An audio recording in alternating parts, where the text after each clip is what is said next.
Welcome back to the Dear Katie podcast. This is Katie Koestner. I am the primary host of the Dear Katie podcast, and we are so delighted to have you take this journey with us on our weekly podcast episodes. I just want to remind everyone to do great self-care. Thriving is part of the purpose of this podcast, and we definitely want you to take a break at any time. Warm bath, fresh air, walk a dog, have a bite of chocolate, whatever you need to do good care for yourself. Just as a reintroduction, if you're not familiar with me, I am the woman who was on the cover of Time magazine at age 18 as the first in history to speak out nationally and publicly as the victim of date rape.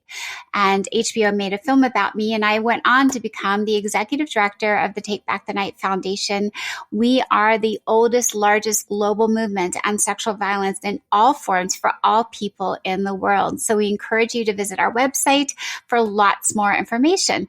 So I'm going to turn it over to our hosts and our guests for today.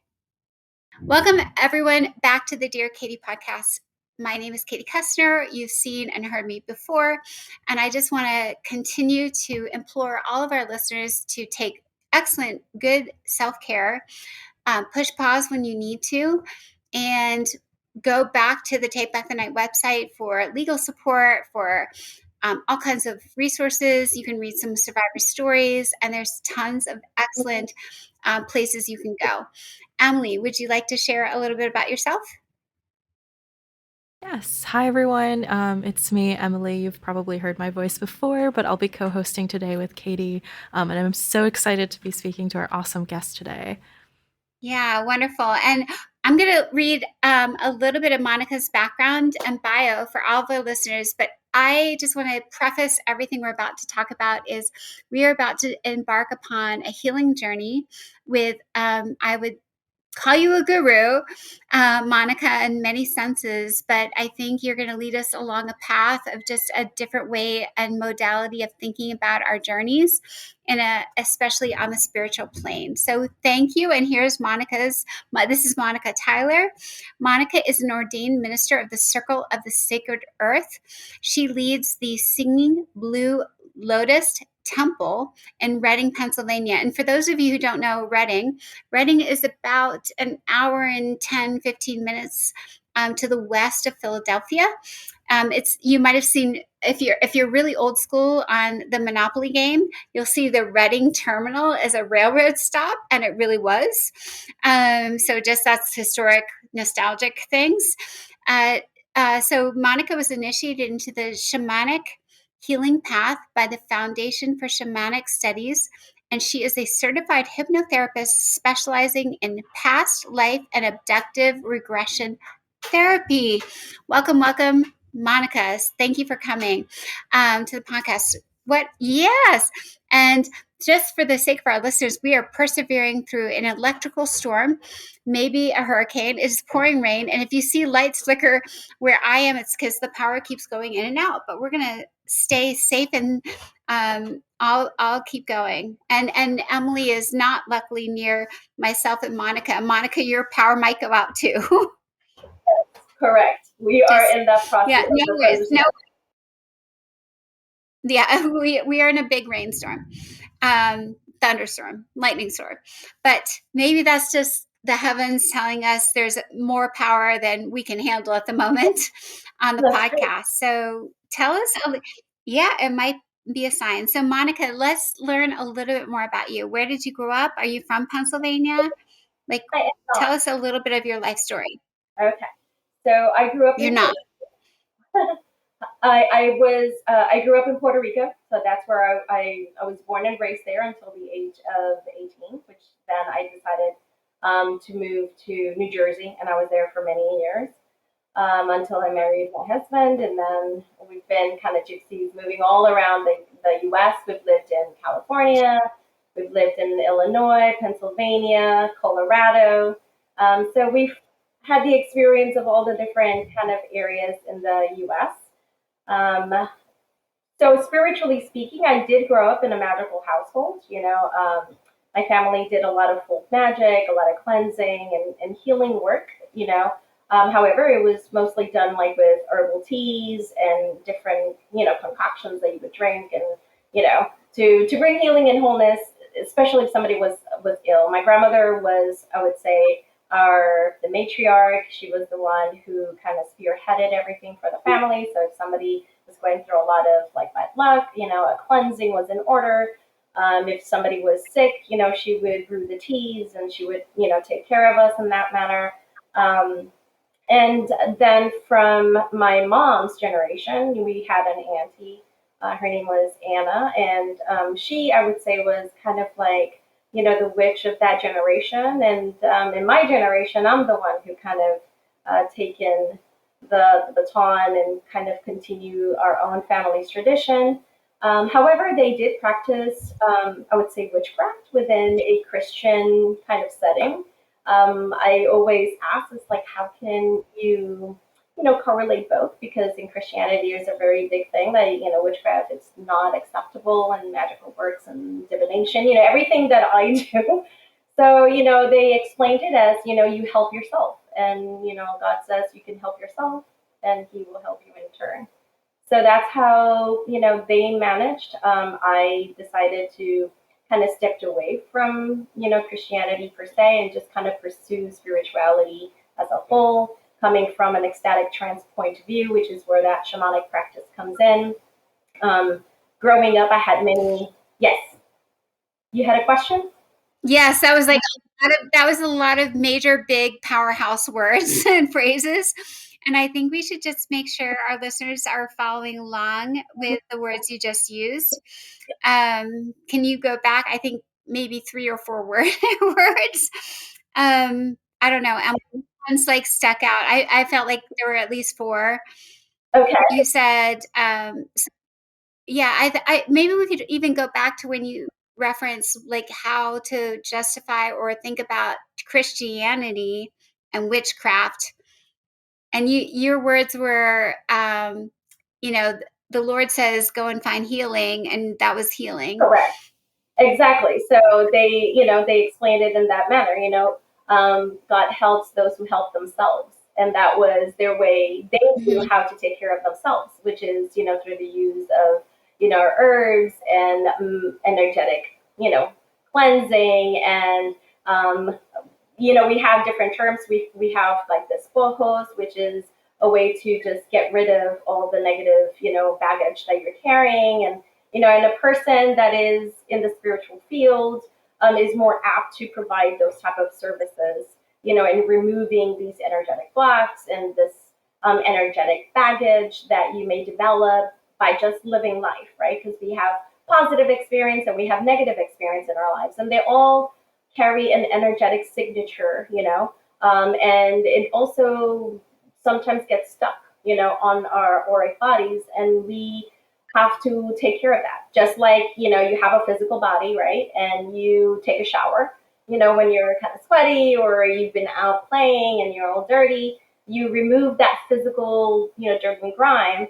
Emotionally, mentally, and energetically speaking, we also get dirty. We also have these particles of negative energy that, may stick with us, and we have to find a way to shed those negative energy. And I would say, especially when people are, I would say, emotional, not responsible. So they have all these big feelings and they feel them all and they express them. And that is a very positive thing to do, but it's also good to have a good cleanse after that, because we don't want for those emotions or for that type of energy to remain in the space and within your aura, right? We want to feel them. We want for them to kind of be expressed and then released. That's why the release portion is such a big thing. Could you, that was fabulous. Could you operationalize it in our minds so we can see, like, what does that process look like? Do you, some people go to a confessional and they're talking in a small booth with a priest and they're disclosing. Do you speak these out loud? Do you think about them? And then what does the cleansing look like or feel like? Okay. Or what's involved? All right. So where do we go? How do we start? So there's a lot of different ways that you can tackle this. And this is why spirituality And healing work is so unique and varied, right? There are many modalities. You have Reiki, you have shamanic healing, you have just good old pranic healing, and you have what is the other one? Acupuncture, right? That works with your chi and your different energy. There are many, many, many different views and techniques that you can use for holistic healing, right? And it's just a matter of finding what works best for you as a person. Now, if you are going to be doing the work for yourself and you're not, using a professional to kind of help you through the process, a simple thing that I usually, sometimes there are rituals that my clients, right, they have been prescribed by spirit. They're like, okay, fine. Once we're done with the session, you have to go through like a releasing ritual. And sometimes the releasing ritual can be, varied, but basically what it is that you are intently letting go of something. So just last week, I had a client that one, of these rituals was prescribed to them. And so what it entailed was that she needed to find a flower. When you use the word prescribed, I think most of us think of a doctor writing a prescription. Correct. And I just need to explain, what does that mean? So what it means is that when she came over for a session and I did my work, I work with spirit, right? I have my own team of allies that I work with. So when I am doing healing work, I'm not doing it just by myself, right? I am working hand in hand with spirit. So what happens is that's why it's called spirit led. So whenever I have my sessions with people, I always explain to them this is spiritually led. So my helping spirits, and I have a few that may choose to step forward on behalf of a client to work on their behalf. So they are the ones who say, hey, Monica, so this is what needs to happen. We're going to do this, we're going to do that, this is how we're going to do it. And then at the end of the session, when I am, because I do the work, right? So first, I prepare the vessel, I cleanse the vessel, remove any intrusions. I do any depossession type of work that may need to be required for that.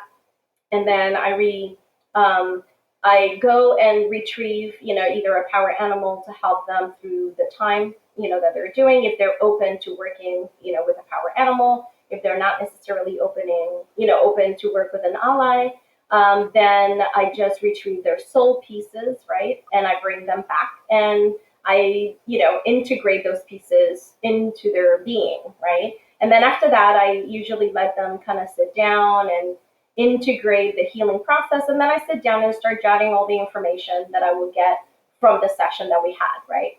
And we go through that. So I kind of go through everything that I did to get their vessel, to where they needed to be optimally there. And sometimes what does that look like? Are you asking questions? Are you asking them to think about things? No, Are you putting them in different positions? So what that looks like is that I have my client, they come in, I welcome them. I have an intake form that I have some basic information that I need. And then what I do is that I drum for them, and then I take them in a guided journey, and I put them in you're drumming. Wait, you drum for them? Yes, correct. You're playing a drum? Yes. So I play a drum and like drum, like, what does it look like? Is it a big drum, a little, like you tapping, it's just beating? Or you have lots of drums. Yes. I have multiple drums, and it's depending on the drum that I want. But I have a synthetic bass drum that I like to use, and so I drum. It's a 16-inch round drum, and so I am. Do you have a specific rhythm? Yes, Do you have it is always a specific rhythm. You usually want to be 180 to 220 beats per minute. So that way you help the brain go into that theta state, which is a deeper, relaxation. For example, hypnotherapists do most of their work in the alpha state, which is still a meditative state, but it's a light meditative state. So when I am shamanically working on behalf of others, I try to, number one, get myself into that theta state, and also I like getting my client into that theta state, so that way they're in a deep, relaxed state. And so what I do is I guide them to go into a place of peace for them. and that is very unique. Some people find their place in peace and nature in a beautiful, location that they feel comfortable and joyous and, at peace. And then some people find that they are in a cottage, in the forest. So it's a very unique place, but whatever their place is, that's where they will remain throughout my session. So I want them at peace. I want them relaxed. And before we start, I always tell them that they need to be open to integrate the healing. So they need to be welcoming of that. So especially when I'm retrieving soul pieces, I want them to realize that they need to integrate these pieces back to them, and being in a welcome, standpoint of view. I always say to them, think about, a metaphor, whether it's like you're out in the ocean and you're a sponge, taking in all the water that you need. I had a client that was very creative. She viewed it as a waffle and she ate it. So, different Oh my goodness. yeah, different people come up with different ways that they integrate, their pieces back into their whole being. But while they're sitting down, actually they're laying down kind of like in a zero gravity chair. So they're nice and comfortable. And when they're in that integration state, then that's when I sit down and start writing, everything that I have done, the work that I've done as in healing. Sometimes things that are there, like certain intrusions, may be caused due to certain belief systems and certain ways of thinking. You cause your own intrusions a lot of the time. Though you can catch them, by being out and about in areas that are not very, good for us. But for the most part, when we are worrying a lot about something, or we have like I would say, a chronic condition, sometimes these things create intrusions. And so I remove them. I get the body to be as best as it can be. And the way I always explain it is like you have to think about as if it's your lawn, right? You have a lot of weeds, you remove the weeds, right? You cleanse it, you feed the lawn, you have it nice and tidy. There are going to be some weeds that are going to come back, but it's going to be less and less as time progresses. And the better you take care of your lawn, the least amount of, of weeds that you will have. And that is the same way when it comes to our spiritual being, right? And our energetic bodies. The better we take care of it, the less issues you develop, the more healthier you are to repel, things getting stuck on you. And that is important. So I always give, tips on how to keep yourself clean. And at the end of the day, we as humans, we have multiple, bodies. We have our physical body, we have our emotional, our mental, our ethereal, our astral. We have all these different layers to our energetic being. And we need to take time to tend to each of them. We have to take time to take care of our physical body. We do that through exercise and food and cleansiness. We take showers and, we prim and probably put our hairs. We do all these things to take care of the physical body. But now mentally, how are we taking care of ourselves mentally? Are we having a good relationship with a counselor or with a psychotherapist, that when we have certain issues that we can sit down and talk about these things, and learn mechanisms, or coping mechanisms to deal with anxiety and stress and all these different things that are all related to the mental realm of things, right? Then we have our emotional self, which our emotions, are important. We need to allow them to flow and to release and to, experience the whole range of them.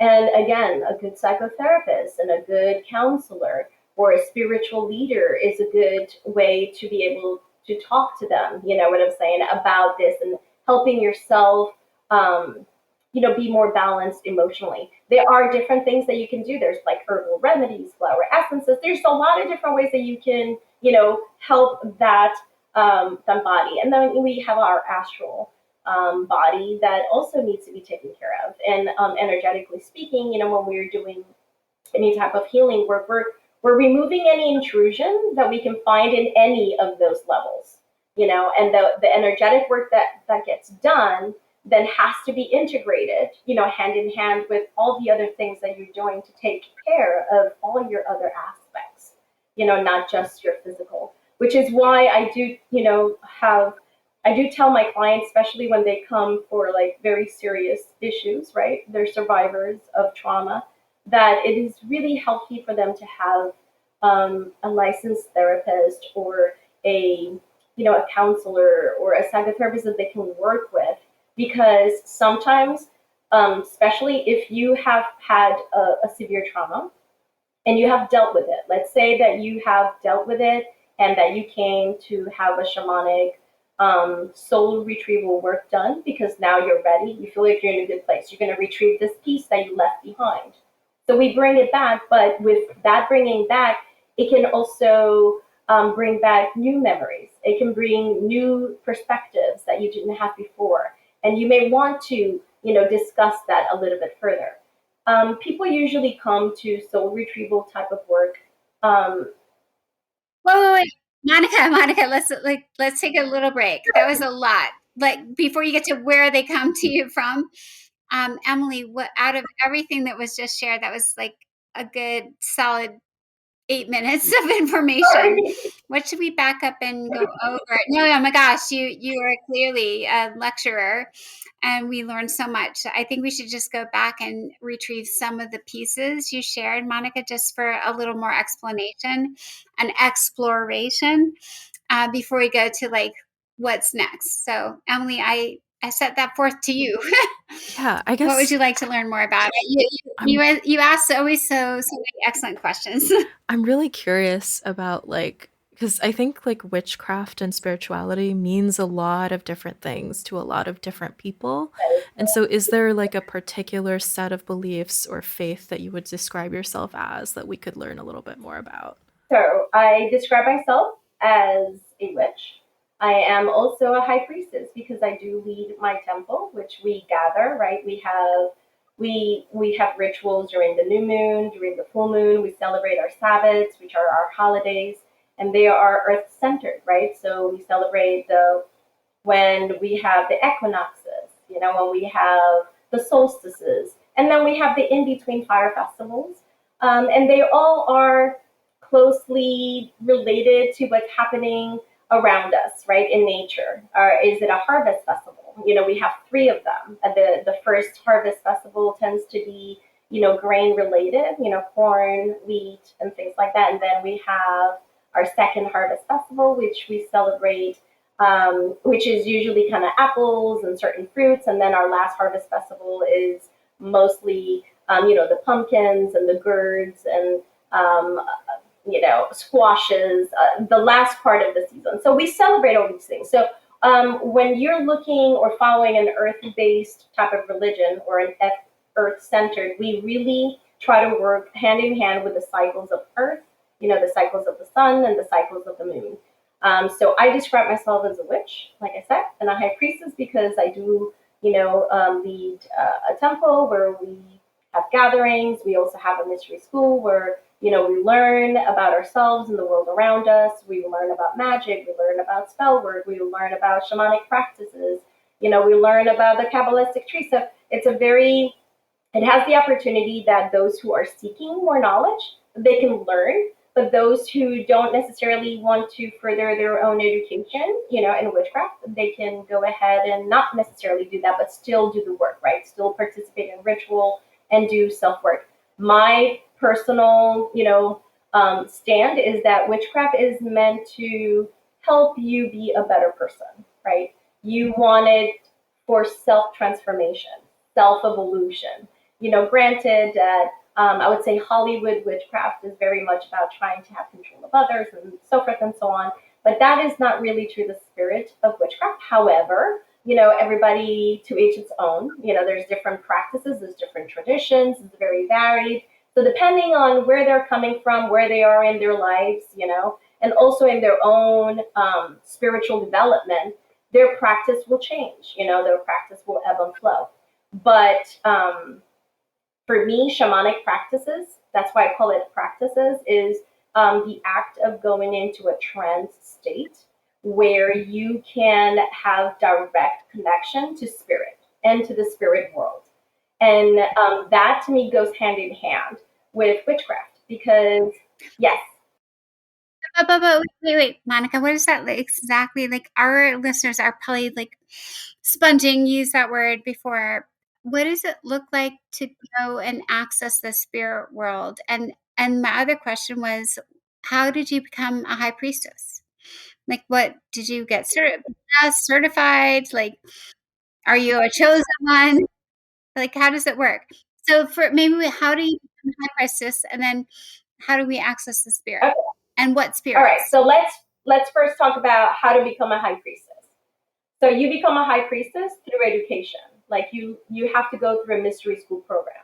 Different traditions have different programs, and they may vary, a certain length. The status quo, or the most common one, usually is a third degree program. So you have 3 degrees. That doesn't necessarily mean 3 years. That just means 3 degrees. It depends how fast you go through your work, right? When you go through mystery school, you're usually learning theory, you're learning techniques, and then you have to do the exercises. So it's like going to school. It's basically witch school. That's what mystery school is. And when you think about, like, back in the days, like in the ancient times, right? You had mystery schools, the mystery schools of Dionysus and the mystery schools of Isis. These people that had like felt a connection to that deity went there and learned everything, and they were there for years, right? They lived in that area and were there with their teachers for years to come, right? Doing their apprenticeship and learning about math and learning about science and astronomy and astrology and magical topics. So, like, mystery school touches a lot of different subjects.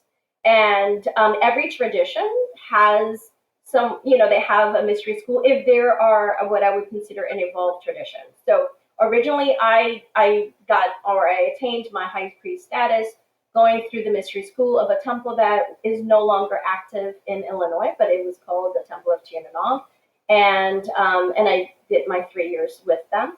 And I attend my third degree. Now, currently, I am working with the Temple of Witchcraft, which is founded by Christopher Pensack, Steve Kenson, and Adam Sartwell.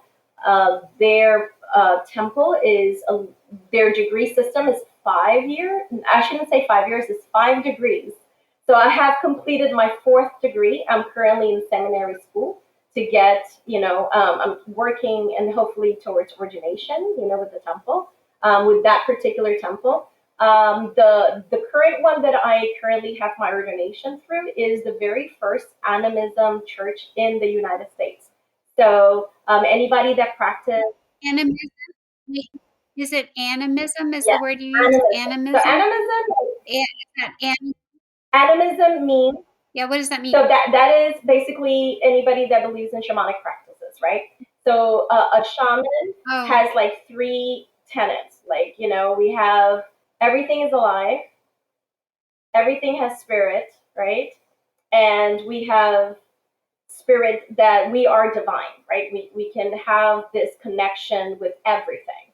So from an animistic point of view, animals, a rock has spirit. You can, have a connection with a rock.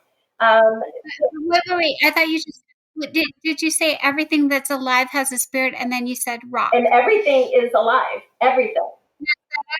Oh, so rock's alive. Rock's alive. You have Oh, your car. Your car is alive. Because oh, yeah, a way that you can. So from an animistic point of view, right? Which is how I do see the world in that way. Is that even though something may look inert, right? Let's say you have a lid, right? You have a lid. it's not It's breathing. plastic, It doesn't have, right? yeah, it's not. But if you Mhm. look this under the microscope, right, you have atoms, right? And the atoms are vibrating. Can you feel that vibration? The answer is no. You cannot feel that vibration. However, it is still active. These atoms are vibrating. They're kind of in a more static state, right? Because that's how they become a solid. So, Monica, that's so cool. I love thinking. Now we've added chemistry, which is right up like Emily's vibe.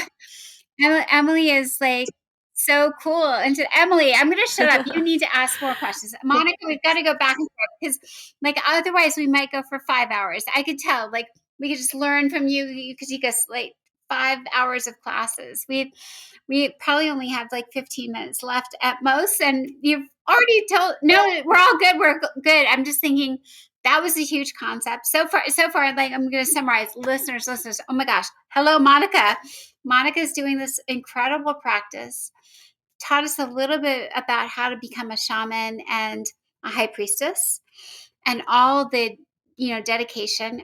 I just got my eyes like wide open that there's now I think I knew about atoms and molecules, but I never, like, when you say animals, I'm thinking they breathe, they live, they die. So that's a cool concept to think about. And then the theta state and the alpha state, I also think I should go back and ask more about that. Like, that was interesting because you said alpha states help people come in and you put them in theta So state. what I said, and I don't even know. What I said was that usually hypnotherapists.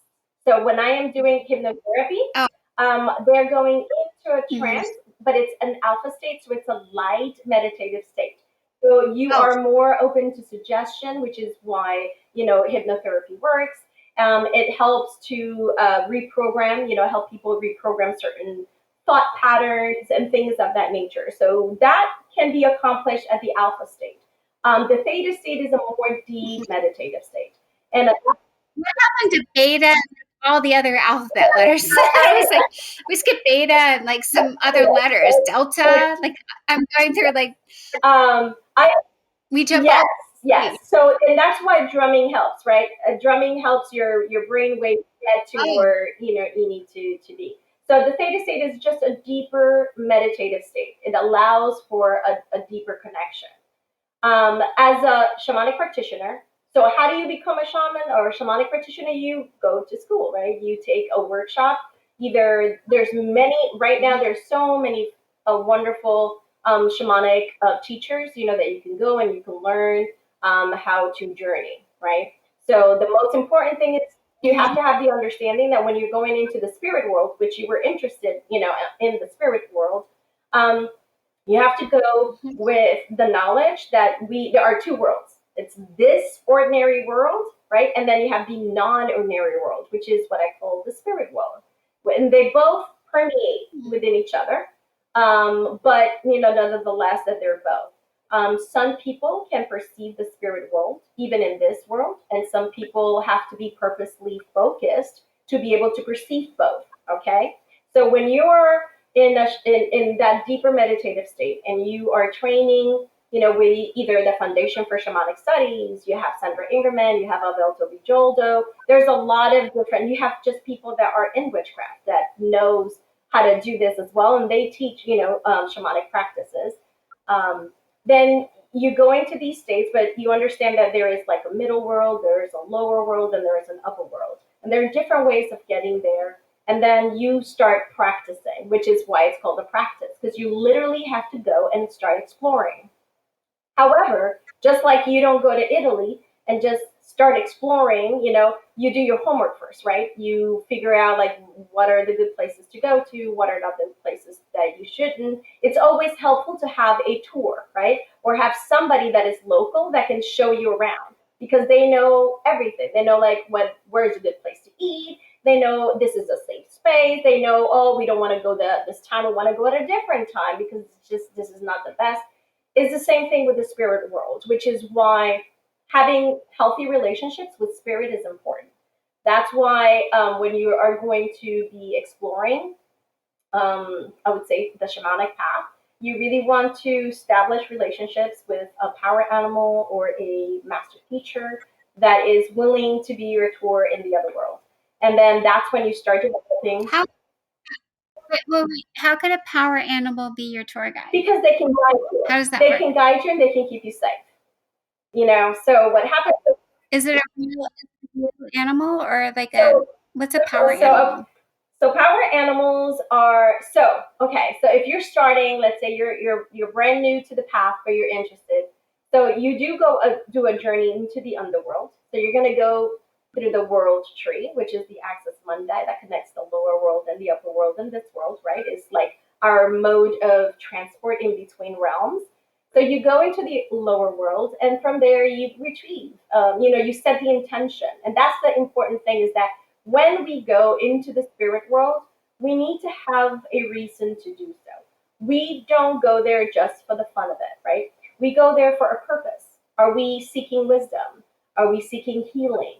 Are we exploring so we can understand the world around us and the spiritual world? Are we looking for a place where souls can go for healing for a specific type of situation?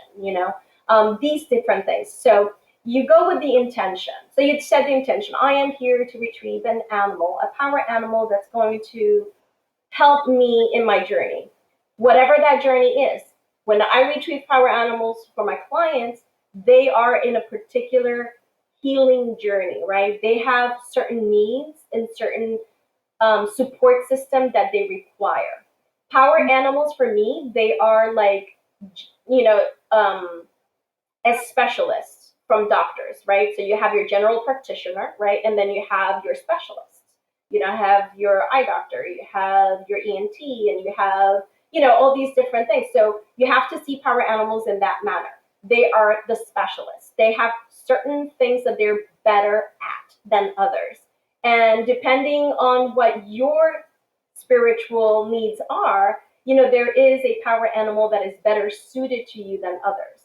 And usually, the power animal chooses you. They choose you. And if I am retrieving a power animal for someone else, I am going with that intention. I set the intention, I am here to retrieve a power animal to help this person, right, specific person, along their healing journey. Like, who can, who's stepping forward. And then, I go into the underworld, seek it, and they make themselves known. They go like, oh, it's me. I'm here. I'm stepping forward on behalf of that person.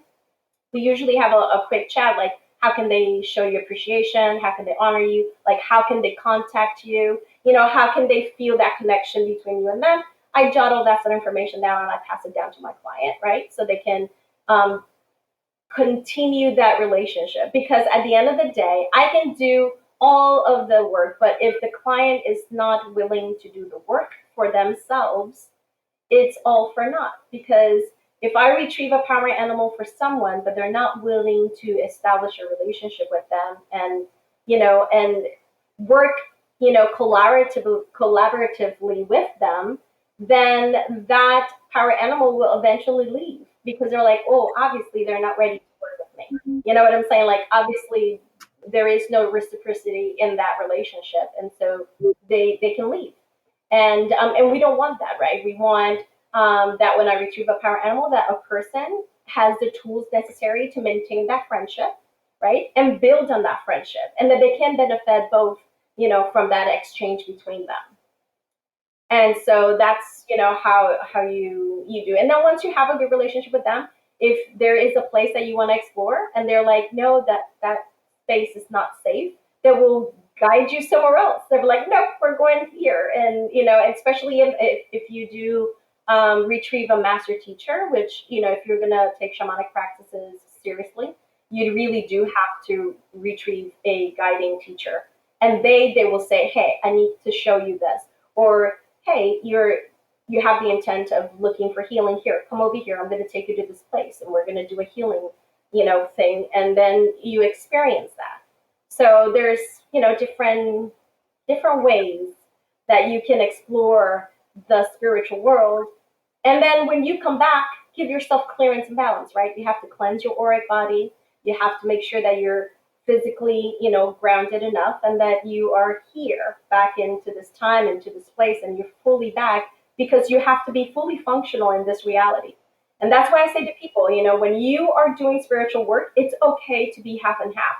It's okay to have, because that is what a shamanic practitioner is, a walker between the worlds. They can step here and they can be over there, and they can be in both places at the same time.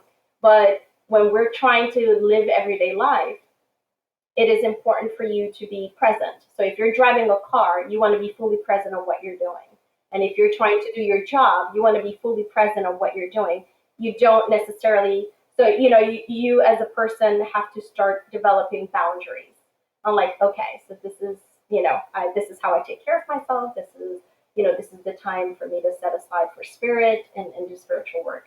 But, I know that we've covered a lot of information, but, at the end of the day, when somebody has experienced, a trauma and they're seeking healing or they're stalled in their healing process, right? Because sometimes you've been to therapy, you've talked, but you just can't move on. Sometimes at that point, that's what I call that midpoint, going to a shamanic practitioner and getting your soul retrieved and making sure that you have all the pieces back can better apt the person to be able to continue to move forward in their own healing process. And sometimes they have they feel like they're completely done. They're like, I'm really done. I've done the work. I feel good. I'm in a good place in my life, but something is missing. And sometimes at that point, a soul retrieval is what seals, it's like the end, the culmination of all the work and effort that the person has done to move forward, in life. And then they are in a much better position after that because now that last piece that they felt was missing is now there. So, like when clients come here, they come at different points in. Oh yeah. Wait. Monica, we only have a few minutes left. So let's, I'm sure Emily has a few like directives that can help our listeners who are mostly survivors learn like a few more tips from you.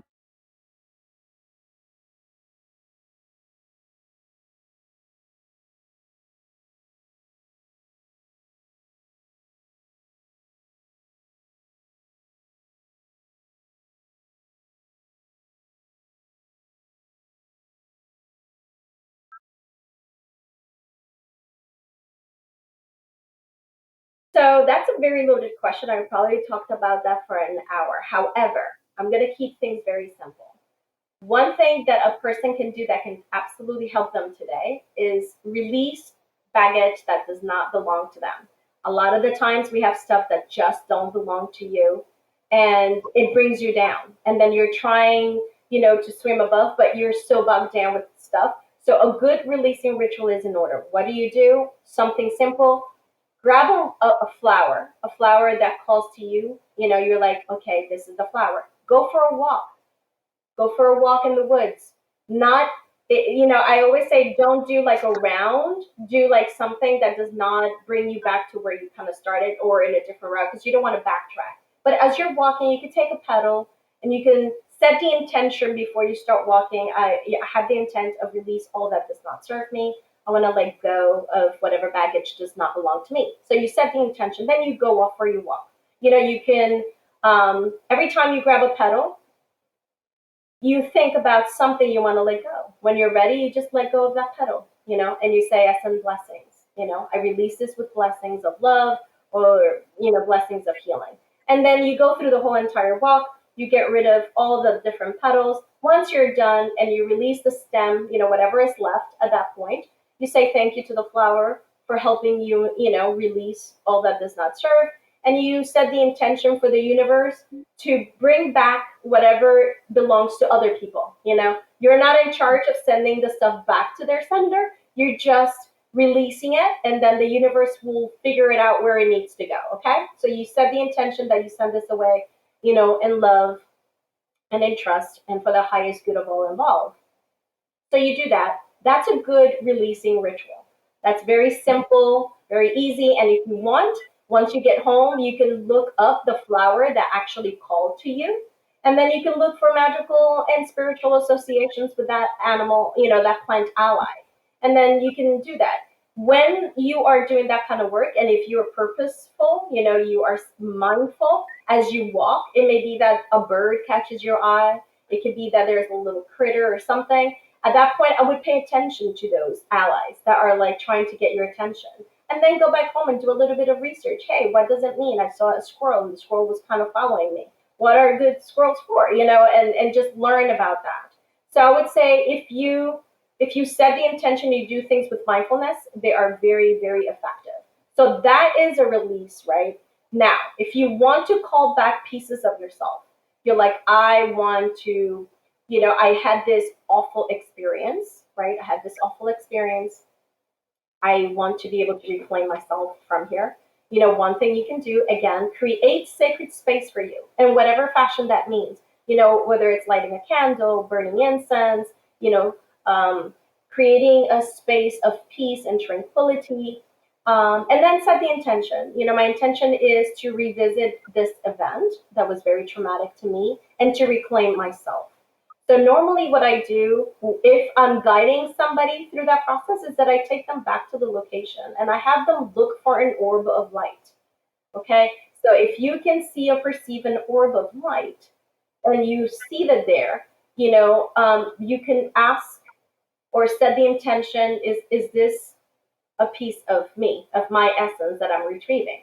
If you feel like, yes, this is a piece of me that I left behind, then you just take that orb of light, right, and you bring it to your chest, right?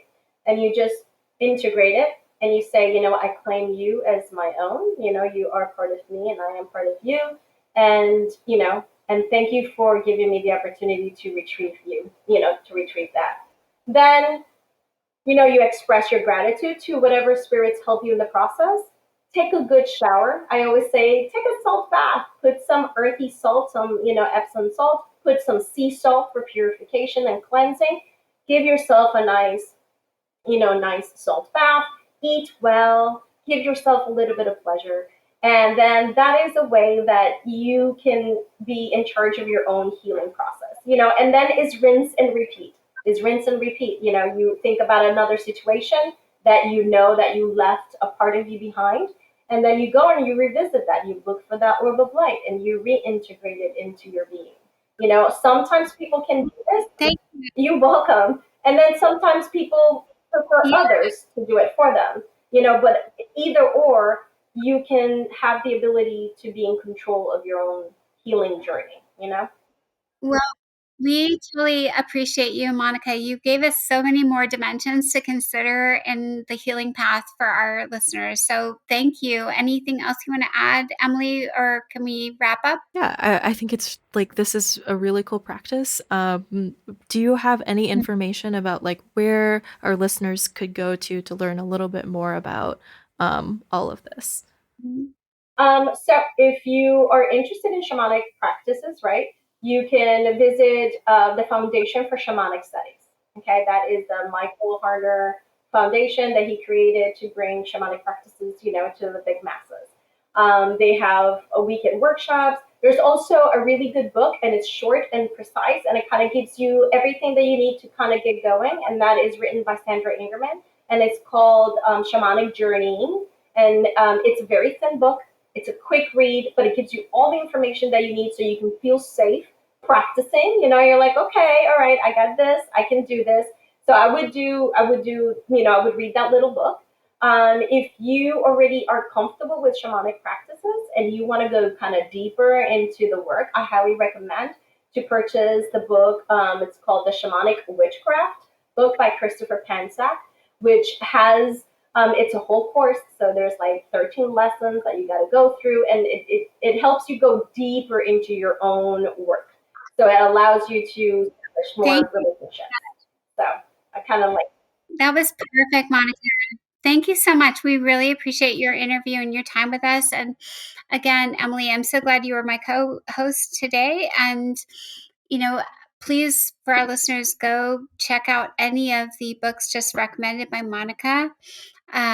This is a whole new dimension to how we can grow, heal, and have a different pathway toward finding our spirit animals and finding, different ways to understand our trauma. So always for our listeners, please take excellent care of yourselves. Each day is part of those steps forward, sometimes steps backwards. We have the legal support hotline if you are ready to take action. The website for Take Back the Night has tons and tons of resources as well. So together we will heal and thrive and survive. Take care. Thank you again, everybody, for joining another episode of the Dear Katie podcast. I hope very much you found today's episode helpful, empowering, and a way to take another step in that long journey toward healing and supporting those we care about, learning about sexual violence prevention, and also survivor support. For those of you who don't know, again, the Take Back the Night website has tons of great resources, books, self-care options, cool merch. If you're feeling like you need a wearable, we have great t-shirts. Of course, we would love it if you follow along on our free newsletter with news and events going on around the country and even around the globe. And finally, don't forget to like us and follow us on Facebook and Instagram. You'll find our entire community popping up here and there, and recaps of our podcast episodes as well. So together we shatter the silence, and together we end the violence. Take care.